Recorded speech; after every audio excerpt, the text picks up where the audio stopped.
حج 2022 حجاج کرام الحمدللہ منا کی طرف رواں دواں ہیں، اور ہمارے پاکستانی حج مشن معاونین جن کی ابھی میں فوٹو بھی چلاؤں گا، وہ حج کے لیے احرام پہن کر جا رہے ہیں۔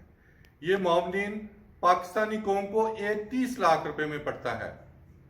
یہ ڈیوٹی پر آتے ہیں، ان کا کام صرف ڈیوٹی کرنا ہوتا ہے، نہ کہ حج کرنا۔ ان پہ حج حرام ہے۔ یہ میں نہیں کہہ رہا کہ نہ کسی مسلمان پہ سبسڈی ہے حلال، نہ مفت حج۔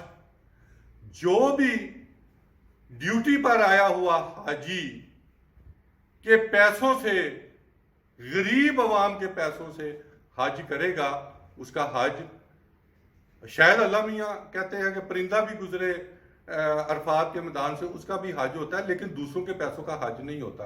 اور جو سٹیکر ویزے پہ خواتین آئی ہوئی ہیں، وزارت حج کی سالیاں، سالے، بہنوئی، بھاوجیاں اور بیویاں، یہ ان کا حق تھا جو وزارت مذہبی امور کے چھوٹے ملازم ہیں۔ چھوٹے ملازم پاکستان میں موجود ہیں، اور ان حجاج کو فیسیلیٹیٹ کرنے کے لیے اب بیٹ مینوں کی طرح ان کی بیویوں کو یہ احرام باندھے ہوئے حج کروائیں گے۔ اور جو 38,000 یا 33,000 حجاج کرام 9 لاکھ روپیہ پاکستانی، جس میں 5 لاکھ روپے کی کرپشن ہے، وہ حج کریں گے بے یار و مددگار۔ اس کے علاوہ ڈائریکٹر جنرل حج کو کھانے پہ جو گفٹ دیے گئے ہیں، وہ ڈبوں کی تفصیلات بھی، کیونکہ کل میں بھی حج پر ہوں گا، آج اس کے بعد احرام پہن لوں گا، تو شاید میں ایک آدھ دن کوئی پروگرام نہ کر سکوں۔